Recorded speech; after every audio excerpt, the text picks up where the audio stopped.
Hello everyone, welcome back to Taiyari online. मैं सुधा। आज के इस वीडियो में हम कक्षा 9वीं की हिंदी पाठ्य पुस्तक स्पर्श भाग 1 का 8वां अध्याय करने वाले हैं, जिसमें रहीमदास जी द्वारा लिखित दोहे दिए गए हैं। हमने कुछ दोहों का भाव जो है वो आपको पहले पार्ट में बता दिया है। आज हम बचे हुए उन दोहों का भाव आपको बताएंगे। तो चलिए देर न करते हुए अन्य दोहों का भाव समझते हैं। अगला दोहा है, धनी रहीम जल पंक को लघु जिए पियता घाय, उन्नति बराई कौन है जगत पियासो जाए। तो बच्चों, इस पंक्ति में रहीमदास जी कहते हैं कि धनी रहीम जल पंक को। अब यहाँ किसकी बात की जा रही है? तो पंख के जल की। पंख मतलब होता है बच्चों कीचड़।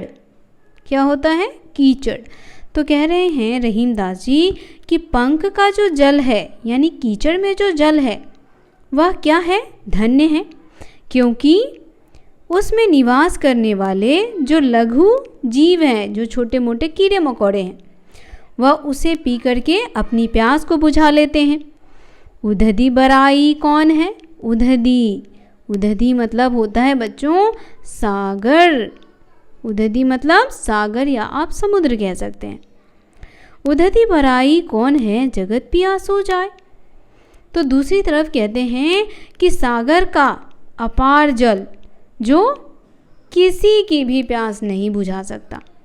तो ऐसे जल के होने और ना होने से कोई फर्क नहीं पड़ता है, यानी जो कभी किसी के काम ही ना आए, तो ऐसा जल होना ना होना बराबर है। तो इसे समझ गए बच्चों? कबीरदास जी कहते हैं कि कीचड़ का वो जल समुद्र के जल से ज़्यादा अच्छा है, जिससे लोग अपनी प्यास बुझा लेते हैं। और सागर का जल तो अथाह है, फिर भी वह किसी काम का नहीं है। अगला दोहा है, नाद रिझी तन देत मृग नर धन हेत समेत, ते रहीम पशु से अधिक रिझहूँ कछऊ न देत। तो यहाँ पर रहीमदास जी कहते हैं कि नाद रिझी तन देत मृग। अब नाद मतलब क्या होता है बच्चों? नाद शब्द का अर्थ होता है ध्वनि। और मृग, मृग किसको कहते हैं? हिरण को कहते हैं, नर मनुष्य। तो यहाँ देखिए रहीमदास जी स्वार्थी मनुष्य के बारे में यहाँ पर बता रहे हैं और कहते हैं कि जो स्वार्थी मनुष्य होता है, जो स्वार्थी मनुष्य होता है, वह पशु से भी बदतर होता है। अब यहाँ पर हिरण के बारे में भी कहते हैं कि हिरण क्या है? एक पशु है, और पशु होने पर भी मधुर ध्वनि से मुग्ध होकर, मधुर ध्वनि से मुग्ध होकर शिकारी पर अपना सब कुछ न्यौछावर कर देता है। अगला जो हमारा दोहा है वह है, बिगड़ी बात बने नहीं लाख करो किन कोय, रही मन फाटे दूध को मथे न माखन होय। तो क्या कहते हैं यहाँ पे रहीमदास जी कि जो बात बिगड़ जाती है वह लाख कोशिश करने पर भी फिर से बनती नहीं है। अगर कोई बात बिगड़ गई तो वह फिर से बनती नहीं है, चाहे तुम लाख कोशिश कर लो। रही मन फाटे दूध को मथे न माखन हो।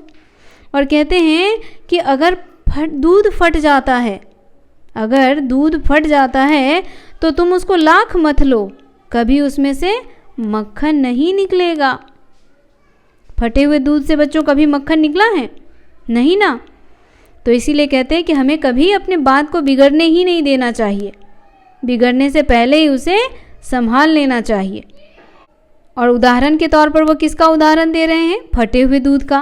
कहते हैं कि अगर दूध फट जाए तो तुम लाख कोशिश करो, उसमें से मक्खन नहीं निकाल सकते। इसीलिए हमें बात को बिगड़ने से पहले ही क्या करना चाहिए? उसे संभाल लेना चाहिए। अगला दोहा है, रही मन देखी बरेन को लघु न दीजिए डारी, जहाँ काम आबे सुई कहाँ करे तरवारी। तो क्या कहते हैं यहाँ पे रहीमदास जी?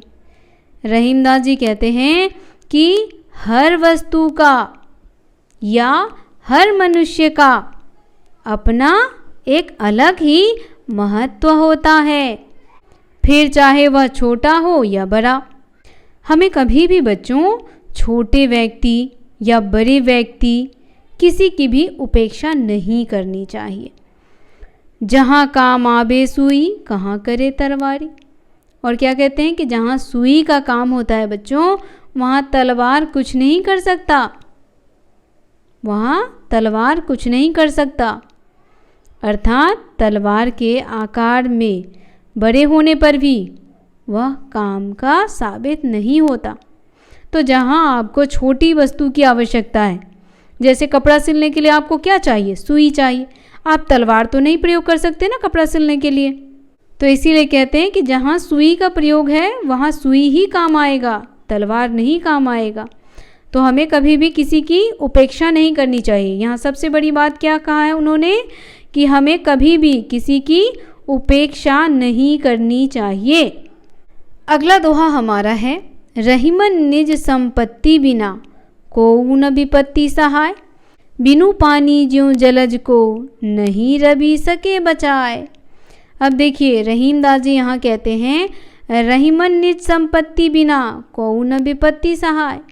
कहते हैं कि अगर तुम्हारे पास संपत्ति नहीं है तो कोई भी तुम्हारी विपत्ति में तुम्हारी मदद नहीं करेगा। बिनु पानी ज्यों जलज को नहीं रवि सके बचाए। और आगे क्या कहते हैं, अगर किसी तालाब में पानी नहीं है तो क्या जलज को बचाया जा सकता है।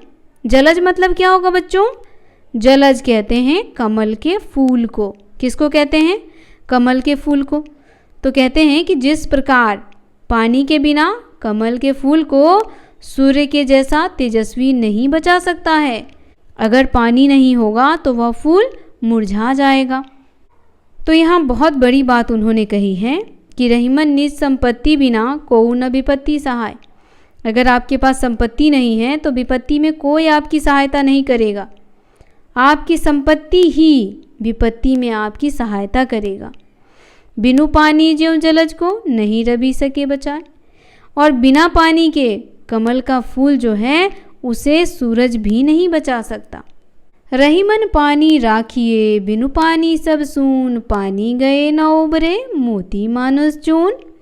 अब यहाँ बच्चों रहीमदास जी कहते हैं कि रहीमन पानी राखिए। तो ये जो आपने दोहा पढ़ा है इसमें पानी का जो अर्थ है वो दो अर्थ है। एक अर्थ तो पानी का पानी ही है बच्चों, और दूसरा अर्थ है मान सम्मान मर्यादा। तो यहाँ कहते हैं रहीमदास जी कि हमें पानी को बचा करके रखना चाहिए, क्योंकि बिना पानी सब कुछ क्या है, शून्य है, यानी बिना पानी जीवन असंभव है। और उसके बाद कहते हैं पानी गए न उबरे मोती मानुस चून। और बिना पानी के हमें न तो मोती में चमक मिलेगी, न जीवन होगा, और न ही चून। चून शब्द का क्या अर्थ होता है बच्चों, क्या आप में से कोई जानता है चून शब्द का अर्थ क्या होता है? क्या किसी को पता है बच्चों चून शब्द का अर्थ क्या होता है? चून मतलब होता है आटा। क्या होता है बच्चों? आटा। तो बच्चों यहाँ पर रहीमदास जी कहना चाहते हैं कि जिस तरह पानी के बिना मोती की चमक चली जाती है, ठीक उसी तरह एक मनुष्य की मान मर्यादा भ्रष्ट हो जाने पर उसकी प्रतिष्ठा रूपी जो चमक होती है वह भी क्या हो जाता है, खत्म हो जाता है। तो यहाँ पर पानी का दो अर्थ है बच्चों, एक पानी के शब्द में है और दूसरा जो है वह मान मर्यादा के संबंध में। ये दोहा यहीं समाप्त होता है। दोहा कैसा लगा कमेंट करके बताना बिल्कुल ना भूलें। आपका कोई प्रश्न या सुझाव हो तो वो भी आप हमें कमेंट में बता सकते हैं। वीडियो पसंद आया हो तो इसे लाइक और ज़्यादा से ज़्यादा शेयर करना बिल्कुल ना भूलें। साथ ही हमारे चैनल को सब्सक्राइब और फॉलो करना भी बिल्कुल ना भूलें। मिलते हैं इसी अध्याय के प्रश्न अभ्यास के साथ, तब तक के लिए आप सभी का धन्यवाद।